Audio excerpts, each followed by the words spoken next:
In this episode here, what we're going to talk about is in our mixing technique section, we're going to be mixing with the Console 1. And to start it off, we're going to talk a little bit about the Console 1 hardware and software and basically how it all integrates. Then we're going to divide this up into 2 or 3 sections here. The other sections being track organization and the console software integration. That may all end up in one video probably by the time I get through with it. And then part 3, we'll get into mixing with the Console 1, and this will just be kind of getting into a mixing workflow with it.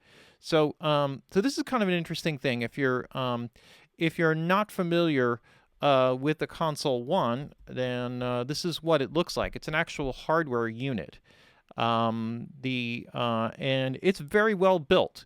So it's not a cheap piece of hardware. Sometimes you get things that are work surfaces, and Softube does not classify this as a work surface because it's a proprietary design. It works exclusively with their own technology and their own software setup in terms of the way that it integrates with the system.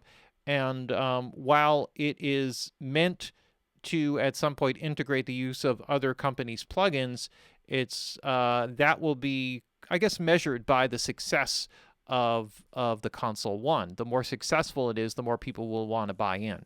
So in other words, if you're putting together some kind of an operating system, like say Universal Audio or Waves, they have their systems of external plugin processing. And so some companies will buy into that, or they'll see like a certain amount of success, and then they will make licensing deals to have their plugins available for those external processors, and that takes a load off your CPU. This is not what the Softube Console 1 is. It's not an external processor. It basically is a control surface that you are using that is meant to replace somewhat of what would be an analog console. So the way I looked at this, I thought this was a very interesting thing and a very interesting angle, and here is my angle on it. Having been working with consoles for over 30 years, so when I started school and started working on analog consoles, that's well over 30 years ago, I started to learn how to, all the signal flow and all the basic things that you would learn in working with consoles. Started out with smaller consoles and built my way up to SSLs and Neves and all the other stuff. And my whole workflow was centered around that because there weren't really any other options. There weren't any digital consoles really until late 80s, early 90s. And even then, not a lot of them were successful in the music realm.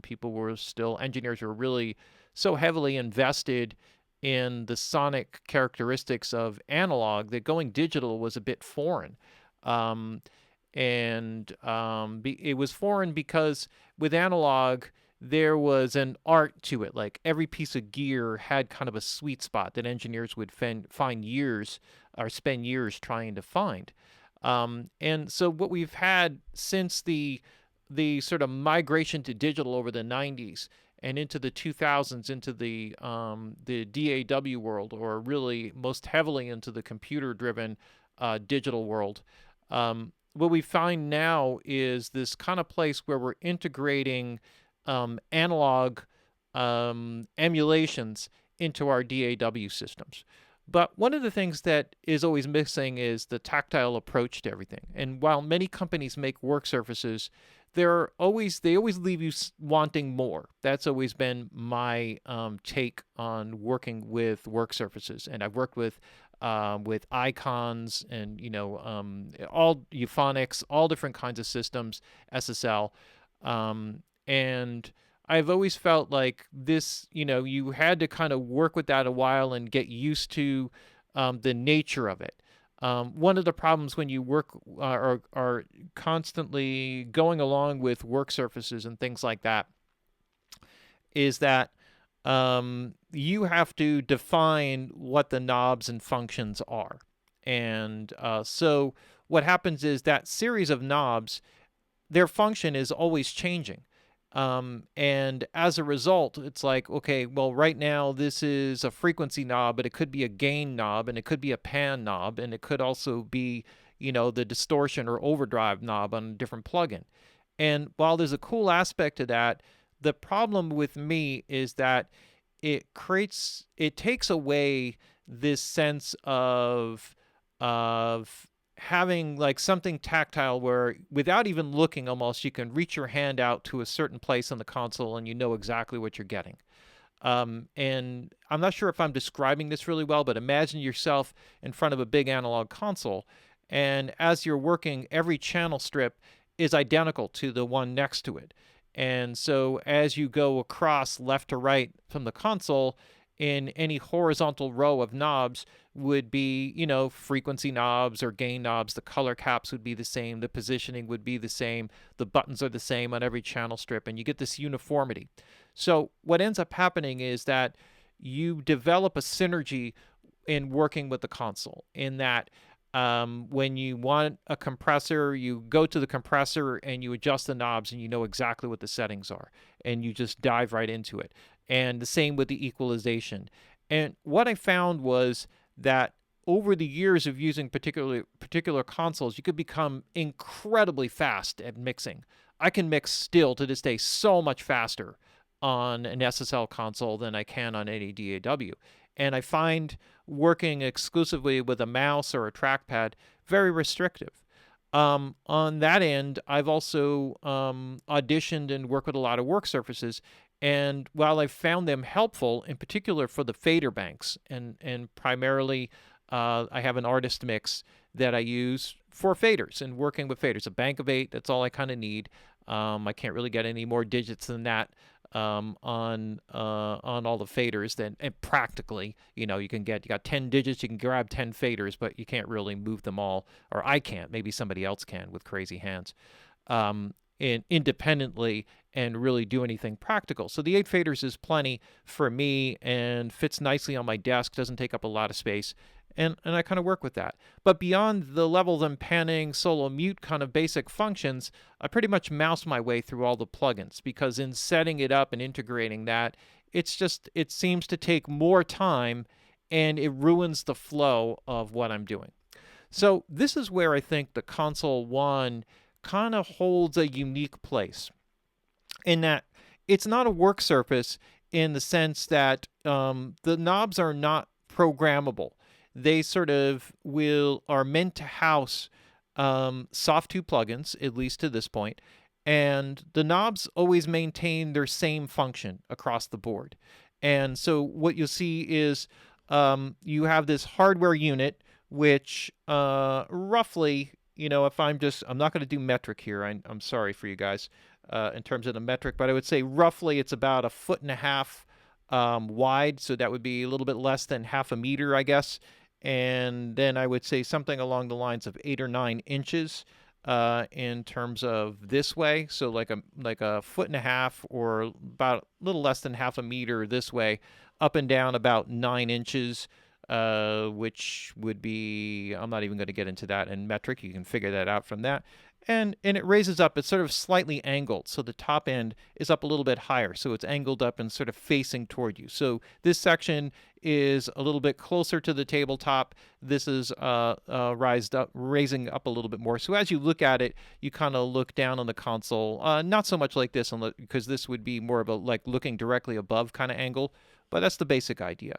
And what happens is the software itself integrates with the view button. So if I hit the view button on my console, what it does is it opens up a separate software.